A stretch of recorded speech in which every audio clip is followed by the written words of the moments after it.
रायपूरमध्ये भारत आणि दक्षिण आफ्रिका यांच्यामध्ये आज दुसरा एकदिवसीय सामना रंगणार आहे आणि पहिल्या एकदिवसीय सामन्यामध्ये भारताने आफ्रिकेवर 17 धावांनी सनसनाटी विजय मिळवत मालिकेत 1-0 अशी आघाडी घेतली होती। त्यामुळे रायपूरमधला एकदिवसीय सामना जिंकून मालिकेत विजयी आघाडी घेण्याचा इरादा भारतीय संघाचा असेल। दुसरीकडे आफ्रिका संघ आजची लढत जिंकून मालिकेतील आव्हान कायम ठेवण्यासाठी प्रयत्नशील असेल।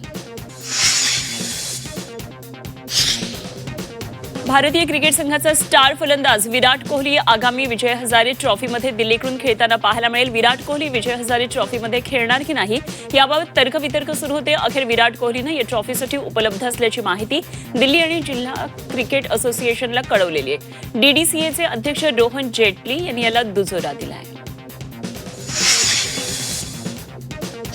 दक्षिण आफ्रिकेविरुद्ध होणाऱ्या 5 टी20 मालिकेपूर्वी भारतीय संघाला एक मोठा दिलासा मिळण्याची शक्यता आहे। भारताचा अष्टपैलू खेळाडू हार्दिक पांड्या दुखापतीतून सावरलाय, संघामध्ये पुनरागमन करण्यासाठी तयारीत आहे। आज बीसीसीआयची निवड समिती टी20 मालिकेसाठी संघाची घोषणा करणार आहे। मात्र यावेळी संघाचा उपकर्णधार शुभमन गिल टी20 मालिकेत खेळणार की नाही याबाबत साशंकता आहे। दुखापतीमधून सावरलेल्या हार्दिक पांड्यानं जोरदार कमबॅक केलंय। सय्यद मुश्ताक अली ट्रॉफी स्पर्धेमध्ये पंजाब विरुद्ध बडोदा सामन्यात हार्दिकनं चमकदार कामगिरी केली आहे। त्यानं नाबाद 77 धावा करत पंजाबच्या फलंदाजांनी केलेल्या धुलाईची परतफेड व्याजासह केली आहे। हार्दिक पांड्यानं 42 बॉलमध्ये 4 षटकार आणि 7 चौकारासह नाबाद 77 धावा केल्या। सय्यद मुश्ताक अली ट्रॉफी स्पर्धेतल्या पहिल्या 3 सामन्यामध्ये अपयशी ठरलेल्या वैभव सूर्यवंशीनं चौथ्या सामन्यात जोरदार कमबॅक केलंय। महाराष्ट्र विरुद्ध मैदानात उतरताच वैभवनं जबरदस्त शतक झळकावलं आणि खास म्हणजे त्याने षटकार मारत शतक पूर्ण केलं। वैभवनं आपल्या शतकात जितके षटकार ठोकले तितके चौकार सुद्धा मारले आणि फक्त 58 चेंडूमध्ये त्यानं हे शतक झळकावलं। सय्यद मुश्ताक अली टी20 स्पर्धेमध्ये मुंबईचा कर्णधार शार्दुल ठाकूरनं चमकदार कामगिरी केली आहे। शार्दुल ठाकूरनं भेदक गोलंदाजी करताना आसामचा निम्मा संघ गारद केला। शार्दुलनं 3 ओव्हरमध्ये अवघ्या 23 धावा देत 5 गडी बाद करत आपल्या कामगिरीची छाप सोडली आहे। सय्यद मुश्ताक अली टी20 स्पर्धेमध्ये मुंबईकर सरफराज खानची बॅट चांगलीच तळपली आहे। आसाम विरुद्धच्या लढतीत सरफराज खाननं वादळी शतकाची नोंद केली आहे आणि सरफराजनं अवघ्या 47 चेंडूमध्ये 8 षटकार आणि 7 चौकारांसह आपली शतकी खेळी पूर्ण केली। याच खेळीसह सरफराजनं पुन्हा एकदा भारतीय संघात पुनरागमनासाठी मजबूत दावा सिद्ध केला।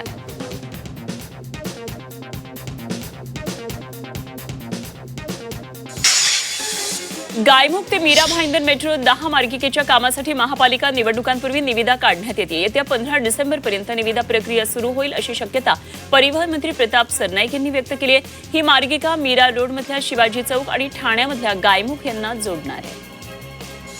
घर खरेदीदारांकडून आगाऊ मेंटेनन्स घेणं हे बेकायदेशीर आहे, त्यामुळे ही वसुली करू नये असे निर्देश महारेरानं संबंधित विकासकांना द्यावेत अशी मागणी मुंबई ग्राहक पंचायतीनं केली आहे। महारेरानं हस्तक्षेप केला तर हजारो घरं खरेदीदारांच्या आर्थिक शोषणाला आळा बसेल असं मुंबई ग्राहक पंचायतीच्या कार्याध्यक्षांनी म्हटलं आहे। महाविद्यालयांना त्यांच्या संकेतस्थळावर शुल्क जाहीर करणं बंधनकारक करण्यात आले। यासाठी महाविद्यालयांना संकेतस्थळाच्या मुखपृष्ठावर FRA फी स्ट्रक्चर या नावाखाली स्वतंत्र टॅब द्यावा लागणार आहे। येत्या 10 दिवसांमध्ये संकेतस्थळावर बदल करण्याची सूचना FRAनं महाविद्यालयांना दिली। नाशिक जिल्ह्यामध्ये नगरपंचायतीसाठी 68% मतदान झाले आणि सर्वाधिक 85% मतदान हे त्र्यंबकेश्वरमध्ये झाले। गेल्या वर्षी 74% मतदान झालेलं होतं, त्यामुळे यंदा 5% मतदान घटल्याचं समोर आलंय। जालना जिल्ह्यामध्ये नगर परिषदेच्या निवडणुकीसाठी 73% मतदान झालंय। यामध्ये परतूरसाठी 70%, भोकरदनसाठी 75% मतदान झालंय आणि मतदानानंतर आता सर्वांचं निकालाकडे लक्ष लागलेलं आहे। संभाजीनगर महापालिका निवडणुकीच्या प्रारूप मतदार यादीवर आतापर्यंत 4000 हरकती दाखल झालेल्या आहेत आणि या हरकतींची तपासणी सुरू झालेली आहे। नागरिकांनी घेतलेल्या आक्षेपांवर सुधारणा करून पारदर्शक निवडणूक घेण्याचा आमचा प्रयत्न असल्याचं मनपा आयुक्तांनी सांगितलं। पालघर नगर परिषद निवडणुकीमध्ये चौरंगी लढत होतीये। शिवसेना ठाकरे पक्षाचे नगराध्यक्षपदाचे उमेदवार उत्तम पिंपळे आणि काँग्रेसचे नगराध्यक्षपदाचे उमेदवार प्रीतम राऊत यांनी आपलाच विजय होईल असा विश्वास व्यक्त केला आहे। नगर परिषद निवडणुकीसाठी काल मतदान प्रक्रिया पार पडली। यावेळी येवल्यामधल्या उर्दू हायस्कूलजवळ मतदारांना आमिष दाखवण्यासाठी पैसे वाटल्याचा प्रकार समोर आला। या प्रकरणात हनुमंत बोरसे या व्यक्तीवर गुन्हा दाखल केला आहे। पालघर नगर परिषद निवडणुकीमध्ये परिवर्तन पाहायला मिळेल असा दावा भाजपचे नगराध्यक्षपदाचे उमेदवार कैलास म्हात्रे यांनी केला आहे। जनतेनं आम्हालाच कौल दिला आहे, आम्ही भरघोस मतांनी विजयी होणार असा विश्वास त्यांनी यावेळी व्यक्त केला। सांगली जिल्ह्यामध्ये 75% मतदान झालंय. यामध्ये सर्वाधिक मतदान शिराळा नगरपंचायतीसाठी झाले. सकाळपासून मतदारांच्या रांगा लागलेल्या होत्या. मतदानाची वेळ संपल्यानंतरही रात्री उशिरापर्यंत मतदान सुरू होतं. पालघर नगरपरिषद निवडणुकीमध्ये 65% मतदान झालं. या ठिकाणी थेट नगराध्यक्षपदासाठी 8 उमेदवार निवडणुकीच्या रिंगणामध्ये आहेत. पालघर नगरपरिषदेत भाजप, शिवसेना, काँग्रेस, ठाकरे पक्ष अशी चौरंगी लढत आहे. मुंबई महापालिकेच्या प्रारूप मतदार याद्यांवरील हरकतींसाठी शेवटचा दिवस आहे आणि 10 डिसेंबरला अंतिम मतदार यादी जाहीर होणार आहे. दुबार मतदारसंख्या अधिक असल्यामुळे मुदत वाढवण्याची मागणी शिवसेना उद्धव ठाकरे पक्षानं निवडणूक आयोगाकडे केली. संचार साथी ॲपची ज्यांना गरज नाही त्यांनी ते ॲप आपल्या फोनमधून काढून टाकावं असं सरकारनं स्पष्ट केलंय. संचार साथी ॲप वापरण्याची कोणावर सक्ती नाही असं यावेळी स्पष्ट करण्यात आलंय. सायबर सुरक्षेसाठी सरकारनं हे ॲप तयार केलेलं होतं. डॉक्टर बाबासाहेब आंबेडकर यांच्या महापरिनिर्वाण दिनानिमित्तानं पूर्वतयारीचा आढावा घेण्यासाठी मुख्यमंत्र्यांनी बैठक घेतली. यावेळी बाबासाहेब आंबेडकर यांच्या पुतळ्यासंदर्भात समिती स्थापन करणार असल्याचं त्यांनी सांगितलं. भारतात राहणाऱ्या रोहिंग्यांच्या कायदेशीर स्थितीबाबत सर्वोच्च न्यायालयानं गंभीर सवाल उपस्थित केलाय. भारतातील नागरिक दारिद्र्याशी झुंजत असताना घुसखोरांच्या स्वागतासाठी लाल गालीच्या अंथरणंही योग्य आहे का असा थेट सवाल सर्वोच्च न्यायालयानं विचारलाय. 2027 सालची जनगणना ही 2 टप्प्यांमध्ये घेतली जाणार आहे आणि पहिला टप्पा एप्रिल ते सप्टेंबर 2026 आणि दुसरा टप्पा फेब्रुवारी 2027ला पूर्ण केला जाणार आहे.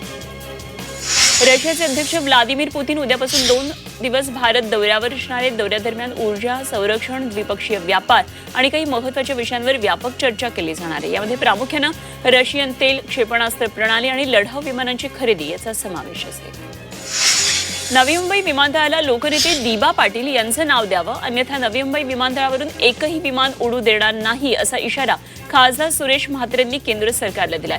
14 सप्टेंबरला खासदार सुरेश म्हात्रे यांच्या नेतृत्वाखाली कार रॅलीचं आयोजन करण्यात आलं होतं. त्यानंतर विमानतळाचं उद्घाटन होऊ देणार नाही असा पवित्रा आंदोलनकर्त्यांनी घेतलेला होता. पंतप्रधान कार्यालयाचं नवं नाव आता सेवा तीर्थ असेल तर देशातील सर्व राजभवनांना लोकभवन अशी नवी ओळख मिळाली आहे. पीएमओ आणि राजभवनांचं नाव बदलाबाबत केंद्र सरकारनं हा एक मोठा निर्णय घेतलाय. रशियातून भारतात होणारा स्वस्त कच्च्या तेलाचा पुरवठा कमी झालाय आणि ही घट डिसेंबरमध्ये आणखी तीव्र होणार असल्याचा इशारा देण्यात आलाय. भारतात येणारं रशियन तेल डिसेंबर महिन्यामध्ये 18 लाखावरून थेट 10 लाख बॅरल प्रतिदिनावर येणार आहे आणि तेल आयात 8 लाख बॅरल प्रतिदिनापर्यंत खाली जाण्याची शक्यता आहे. संभाजीनगरला पाणी पुरवठा करणारी एक जलवाहिनी मागच्या 17 दिवसांपासून बंद होती. मागच्या 2 आठवड्यांपासून शहरामध्ये 1 ते 2 दिवस उशिरानं पाणी पुरवठा होत होता. दुरुस्तीनंतर मंगळवारी सकाळी जलवाहिनी सुरू झाली त्यामुळे नागरिकांना सुरळीत पाणी पुरवठा होतोय. रायगड जिल्ह्यातल्या अलिबागमधल्या 6 ट्रॉलर्सवर पालघर मत्स्य व्यवसाय विभागानं कारवाई केली आहे. पर्ससीन नेटच्या माध्यमातून बेकायदेशीररित्या मासेमारी केल्याप्रकरणात ही कारवाई करण्यात आली आहे आणि या कारवाईमध्ये प्रत्येक ट्रॉलरकडून 1 लाख रुपयांचा दंड वसूल केला जाणार आहे. नाशिकमध्ये निमसे विरुद्ध धोत्रे टोळीमध्ये प्राणघातक हल्ला झालेला होता. या हल्ल्यामध्ये राहुल धोत्रेंचा मृत्यू झालेला. या प्रकरणात निमसे टोळीला अटक केली. ऑगस्टपासून पोलीस आरोपींच्या मागावर होते. जालन्यातल्या दुय्यम निबंधक कार्यालयामध्ये बेकायदेशीर रजिस्ट्रेशन सुरू असल्याची तक्रार जिल्हाधिकाऱ्यांकडे केलेली होती. सामाजिक कार्यकर्ते साद मुबारक यांनी ही तक्रार केली होती आणि सध्या गुंठेवारी रजिस्ट्रेशन बंद असताना दुय्यम निबंधकांनी पैसे घेऊन गुंठेवारी रजिस्ट्रेशन केल्याची तक्रार केलेली आहे.